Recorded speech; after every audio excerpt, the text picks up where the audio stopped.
Hello, my name is Libby Viegas, and today I will be sharing the story of my time auditioning for a reality TV competition. When I was a kid, I loved to sing. I sang all the time, and singing was my happy place. So naturally, I loved a little show called American Idol. I truly believed that being on American Idol was my destiny. And I thought that if I could get on the show, all of my dreams would come true and all of my problems would be solved. So, in 2013, I was 16 years old and I was finally eligible to audition for the show. So, I drove down to Austin and I started my journey in auditioning for the TV show. What was once a big dream for me slowly became a nightmare. Starting day one for my audition, I went and I registered, and they asked me to come back the next day at 5 in the morning.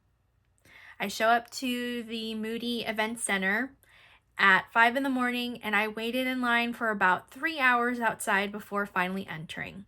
They started to film us, they got us really excited, and then they let us know that none of us were auditioning for the celebrity judges that day.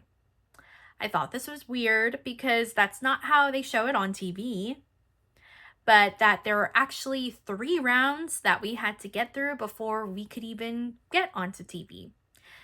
This made me feel very embarrassed.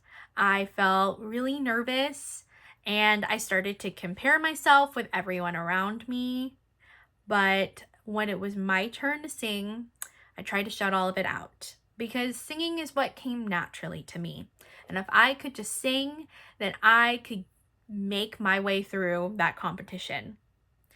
So, the very first audition, you sing in front of the entire arena and you sing to a table of 2 executive producers in a group of 4. And they only pick one person from that group. Luckily, I was that one person. And it was a big mood booster to do that in front of everyone because not everyone made it that round. After that, they brought me into interviews just to get to know me more. And I then was put into a line for my second audition. I waited about another 2 hours, and at this audition, I sang by myself in a room with 2 more judges. And this room was very cutthroat, from what I thought. A lot of the people in front of me didn't make it. But when I got into that room, I sang and I did my thing, and they put me through to the next round. So, the third round, I knew if I made it past this round, I got to sing in front of the celebrity judges. But this round was the hardest. Walking into the room, there are 3 executive producers just sitting at a table. There's another person on a computer, and there's a big camera in your face. And right behind me was the big American Idol logo. And I thought, oh my gosh, this is everything I dreamed of, and I cannot screw this up. But I was 16. I was auditioning all day. I was so tired, and I screwed up. They told me no. They told me I had to get 3 yeses, but I got 3 no's, and my dreams were crushed. I remember leaving the room, and I was crying hysterically. And at this point, all the cameras are on. So they were getting plenty of footage of me leaving the area in tears. I got really upset a few months later when I finally got to watch the show and I saw there were people that were doing bad on purpose that they let through just because it helped with ratings or whatever.